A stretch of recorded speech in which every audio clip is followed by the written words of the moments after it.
الحمد لله رب العالمين والصلاة والسلام على سيد الأنبياء والمرسلين وعلى آله وأصحابه وأهل بيته أجمعين. أما بعد فأعوذ بالله من الشيطان الرجيم. بسم الله الرحمن الرحيم.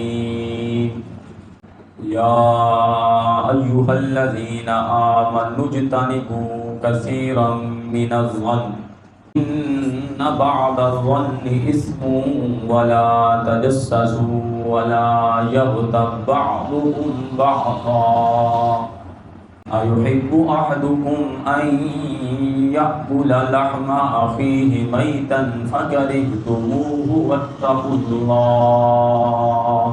آمنت بالله صدق الله العظيم وصدق رسوله النبي الكريم الأمين ونحن على ذلك لمن الشاهدين والشاكرين والحمد لله رب العالمين. إن الله وملائكته يصلون على النبي يا أيها الذين آمنوا صلوا عليه وسلموا تسليما.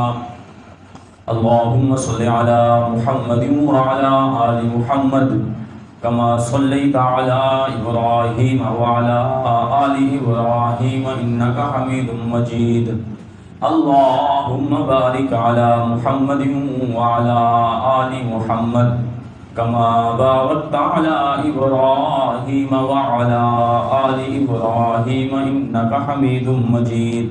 الصلاة والسلام عليك يا رسول الله. الصلاة والسلام عليك يا حبيب الله وعلى آلك وأصحابك يا سيدي يا خاتم النبيين. بشمال حمد اس خالق لم یزل کی جو تمام جہانوں کا خالق و مالک ہے، جس نے زمین و آسمان کو بنایا، زمین کو درختوں سے سجایا، آسمان کو ستاروں سے مزین فرمایا. اس کے بعد بے شمار درود و سلام باعث تخلیق کائنات، وجہ تخلیق کائنات، فخر آدم و بنی آدم، امام الانبیاء جناب حضرت محمد مصطفیٰ صلی اللہ علیہ وآلہ وسلم کی بارگاہ میں دعا ہے خالق لم یزل ہم سب کا مل بیٹھنا، ذکر و اذکار کرنا اپنی بارگاہ ربوبیت میں منظور و قبول فرمائے. سامعین عزیز احتشام، اللہ تبارک و تعالیٰ کے فضل و توفیق سے آج ہم اسی کے گھر میں اسی کا ذکر کرنے کے لیے حاضر ہیں. میری دعا ہے خالق لم یزل ہم سب کا مل بیٹھنا، ذکر و اذکار کرنا اپنی بارگاہ ربوبیت میں منظور و مقبول فرمائے. قرآن مجید برہان رشید میں سے سورہ حجرات کی ایک آیت مبارکہ کا کچھ حصہ آپ کے سامنے تلاوت کرنے کا شرف حاصل فرمایا. اللہ تبارک و تعالی نے اس آیت کریمہ میں ارشاد فرمایا یا ایھا الذین آمنوا اجتنبوا کثیرا من الظن ان بعض الظن اثم ولا تجسسوا ولا یغتب بعضکم بعضا. اللہ نے فرمایا اے ایمان والو گمانوں سے بچو، بے شک بعض گمان گناہ ہیں. ولا یغتب بعضکم بعضا، اور تمہارے بعض دوسرے کی غیبت نہ کریں. اَيُحِبُّ أَحَدُكُمْ أَن يَأْكُلَ لَحْمَ أَخِيهِ مَيْتًا، فرمایا کہ کیا تم میں سے کوئی بندہ اس بات کو پسند کرتا ہے کہ وہ اپنے مردہ بھائی کا گوشت کھائے. فَكَرِهْتُمُوهُ، تم اس بات کو ناپسند کرتے ہو. لَا تَجَسَّسُوا وَلَا يَغْتَب بَعْضُكُمْ بَعْضًا، اور تجسس کرنے سے، جاسوسی کرنے سے، کسی کے پیچھے پڑنے سے، کسی کے عیب تلاش کرنے سے اللہ اور اس کے رسول صلی اللہ علیہ وآلہ وسلم نے منع فرمایا. وَلَا يَغْتَب بَعْضُكُمْ بَعْضًا، اور ایک دوسرے کی غیبت کرنے سے بھی اللہ اور اس کے رسول صلی اللہ علیہ وآلہ وسلم نے منع فرمایا ہے. آج کل ہمارے معاشرے میں غیبت جیسی بیماری عام ہو چکی ہے. ہر خاص و عام اس بیماری میں مبتلا ہے. ہر چھوٹا بڑا مرد عورت اس بیماری میں مبتلا ہے. یہ نبی کریم علیہ الصلوۃ والسلام کے فرمان کی کھلم کھلا خلاف ورزی ہے اور اللہ کے قرآن کی بھی خلاف ورزی ہے۔ اللہ تبارک و تعالی نے تو ہمیں غیبت کرنے سے، کسی کی ٹول لگانے سے منع فرمایا ہے۔ ایک ہم ہیں کہ رات اور دن اسی میں لگے رہتے ہیں کہ کوئی نہ کوئی عیب اسی کا میرے ہاتھ لگ جائے۔ جب یہ آیت کریمہ نازل ہوئی، یا ایھا الذین آمنوا اجتنبوا کثیرا من الظن ان بعض الظن اثم ولا تجسسوا ولا یغتب بعضکم بعضا ایحب احدکم ان یاکل لحم اخیہ میتا فکرہتموہ واتقوا اللہ۔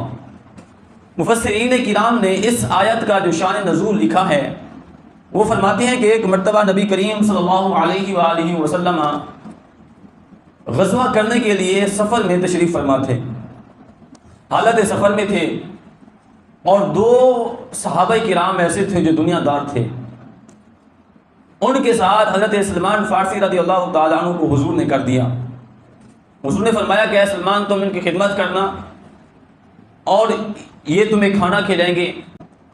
ایک جگہ پر ٹھہرے حضرت سلمان فارسی رضی اللہ تعالیٰ عنہ بھی، اور انہوں نے کہا کہ جائیں، ہمارے پاس سالن ختم ہو گیا ہے، نبی کریم صلی اللہ علیہ وآلہ وسلم سے سالن لے کے آئیں۔ حضرت سلمان فارسی رضی اللہ تعالیٰ عنہ سالن لینے کی غرض سے وہاں سے چل پڑے۔ جب ان کی آنکھوں سے اوجھل ہو گئے حضرت سلمان فارسی رضی اللہ تعالیٰ عنہ، تو ان میں سے ایک کہنے لگا کہ وہ فلاں کنویں پر پہنچ گیا ہے۔ مشہور و معروف کنواں تھا، تو کہنے لگا کہ وہ فلاں کنویں پر پہنچ گیا ہے۔ حضرت سلمان فارسی رضی اللہ تعالیٰ عنہ حضور کی بارگاہ میں حاضر ہوئے اور عرض کیا، یا رسول اللہ علیہ السلام، میرے بھائیوں نے مجھے بھیجا ہے کہ جاؤ آقا علیہ السلام سے سالن لے کے آؤ۔ حضور نبی کریم صلی اللہ علیہ وآلہ وسلم نے فرمایا، اے سلمان جاؤ ان کو بتاؤ کہ تم تو سالن کھا چکے ہو، تم تو سالن کھا چکے ہو۔ جب حضرت سلمان فارسی رضی اللہ تعالیٰ عنہ ان کے پاس واپس پہنچے تو حضرت سلمان رضی اللہ تعالیٰ عنہ کہنے لگے کہ حضور فرماتے ہیں تم تو سالن کھا چکے ہو۔ کہنے لگے کہ ہم نے تو کوئی سالن نہیں کھایا، آؤ ہم حضور کی بارگاہ میں چلتے ہیں۔ حضرت سلمان فارسی رضی اللہ تعالیٰ عنہ اور وہ دونوں صحابہ حضور کی بارگاہ میں حاضر ہوئے۔ میرے آقا علیہ السلام سے عرض کرنے لگے، یا رسول اللہ ہم نے تو سالن نہیں کھایا۔ میرے آقا علیہ السلام نے فرمایا کہ میں تمہارے منہ سے گوشت کی خوشبو پاتا ہوں۔ انہوں نے عرض کیا، رسول اللہ ہم نے نہیں کھایا۔ میرے آقا علیہ السلام نے فرمایا کہ تم نے ضرور اور واقعتاً وہ گوشت نہیں کھایا جو عام روٹین میں کھایا جاتا ہے، لیکن تم نے اپنے بھائی کی غیبت کی ہے، لہٰذا تم اپنے بھائی کا گوشت کھا چکے ہو۔ اور حضور نبی کریم علیہ السلام نے پھر اس سے پوچھا، کیا تم اس بات کو پسند کرتے ہو کہ تم میں سے کوئی شخص اپنے مردہ بھائی کا گوشت کھائے؟ وہ کہنے لگے، نہیں یا رسول اللہ ہم اس بات کو ناپسند کرتے ہیں۔ میرے آقا نے فرمایا، تم اپنے مردہ بھائی کا گوشت کھانا ناپسند کرتے ہو تو پھر اپنے زندہ بھائی کی غیبت کرنا پسند کیوں کرتے ہو؟ فرمایا کہ جس طرح مردہ بھائی کا گوشت کھانا ناپسند کرتے ہو، اسی طرح اپنے مسلمان بھائی کی غیبت کرنے کو بھی ناپسند کرو۔ اب اس آیت سے اندازہ لگائیں کہ غیبت کرنا کتنا بڑا جرم ہے، اور حضور نبی کریم علیہ السلام نے کس طرح مثال دے کر سمجھایا ہے۔ حضرت موسیٰ علیہ السلام کا زمانہ ہے، اللہ تبارک و تعالی نے حضرت موسیٰ علیہ السلام کی طرف وحی فرمائی، سلام دیا، پیغام بھیجا، اے موسیٰ کلیم اللہ، اپنی امت میں یہ اعلان کر دو، لوگوں کو بتا دو، تم میں سے اگر کوئی بندہ غیبت کرے گا اور غیبت کرنے کے بعد مرنے سے پہلے اگر وہ توبہ کر لے گا، دل میں یہ تہیہ کرے گا کہ آج کے بعد میں کسی کی غیبت نہیں کروں گا، فرمایا کہ اس بندے کو سب سے بعد میں جنت میں بھیجوں گا۔ حالانکہ وہ غیبت کرنے سے توبہ کر چکا ہے اور توبہ کرنے سے گناہ معاف ہو جاتے ہیں۔ اللہ نے فرمایا کہ جو بندہ کسی کی غیبت کرے گا نا، غیبت، مرنے کے بعد جب جنت میں جانے کا اس کا وقت آئے گا، تمام لوگ جنت میں چلے جائیں گے، اس کا نمبر آخر میں آئے گا، وہ توبہ کر چکا ہے۔ فرمایا کہ جو بندہ غیبت کرتے کرتے بغیر توبہ کے مر جائے گا، فرمایا کہ رب تعالی اسی کو جہنم میں ڈالے گا۔ یہ چھوٹا گناہ نہیں ہے، غیبت کرنا بہت بڑا گناہ ہے، اور ہماری کمزوری ہے کہ ہم گناہ کو گناہ نہیں سمجھتے۔ رات دن ہمارے گناہوں میں گزرتے ہیں، اللہ رسول کی نافرمانی میں گزرتے ہیں۔ جب ہم پر کوئی مصیبت آتی ہے پھر ہم کہتے ہیں کہ ہم سے کوئی کون سا گناہ ہو گیا ہے، کون سی غلطی ہو گئی ہے جس کی وجہ سے آج میں پکڑا گیا ہوں۔ بھئی ہمیں اپنے اندر غور کرنا چاہیے، ہمیں اپنا محاسبہ کرنا چاہیے کہ بھئی ہم نے ایسا کون سا گناہ ہے جو ہم نے کیا نہیں ہے۔ جھوٹ ہمارے اندر، فریب ہمارے اندر، دھوکہ دہی ہمارے اندر، چغلی ہمارے اندر، غیبت ہمارے اندر، اور سود ہمارے اندر، نماز چھوڑنا ہمارے اندر، زکوٰۃ ادا نہ کرنا ہمارے اندر، یتیم کا مال کھانا ہمارے اندر، والدین کی نافرمانی کرنا ہمارے اندر۔ یہ تمام گناہ ہم کرنے کے بعد کہتے ہیں کہ ہم سے ایسا کون سا گناہ ہو گیا ہے کہ آج ہم اللہ کی پکڑ میں آ گئے ہیں۔ نبی کریم صلی اللہ علیہ وآلہ وسلم نے ارشاد فرمایا کہ جو بندہ غیبت کرے گا، غیبت کسی کی چغل خوری کرے گا، کسی کے عیب بیان کرے گا، کسی پر بہتان لگائے گا، تہمت لگائے گا، میرے آقا علیہ الصلوۃ والسلام نے فرمایا جب قیامت کا دن ہوگا رب تعالیٰ اس کو قبر سے اٹھائے گا تو اس کا چہرہ کتوں کے چہرے کی طرح ہو جائے گا۔ غیبت کرنے کا اتنا بڑا گناہ ہے، چغلی کرنے کا اتنا بڑا گناہ ہے۔ فرمایا لا يدخل الجنت قطات، فرمایا کہ چغل خور جنت میں داخل نہیں ہوگا۔ چغلی کرنے والا، دو مسلمان بھائیوں کو لڑانے والا جنت میں داخل نہیں ہوگا۔ آج ہم غیبت کو غیبت نہیں سمجھتے، اپنی زبان کو کنٹرول نہیں کرتے، جیسا منہ میں آتا ہے بول دیتے ہیں، پھر بولنے کے بعد پھر سوچتے ہیں کہ ہم نے کون سا جملہ بولنا تھا اور کون سا بول دیا ہے۔ نہیں، ہمیں بولنے سے پہلے سوچنا چاہیے تھا کہ یہ جملہ بولنا ہے کہ نہیں بولنا۔ حضرت علی المرتضیٰ رضی اللہ تعالیٰ عنہ، شیر خدا رضی اللہ تعالیٰ عنہ فرماتے ہیں غیبت کرنے کے ویسے تو بہت زیادہ نقصانات ہیں، لیکن 3 بہت بڑے گناہ ہیں، نقصان ہیں۔ پہلے نمبر پر فرمایا جو بندہ غیبت کرتا ہے اللہ تبارک و تعالی اس کی دعا قبول نہیں کرتا۔ دوسرے نمبر پر فرمایا کہ جو بندہ کسی کی غیبت کرتا ہے اللہ تبارک و تعالی اس کی کوئی نیکی قبول نہیں کرتا۔ تیسرے نمبر پر اس کے گناہوں میں اضافہ ہو جاتا ہے۔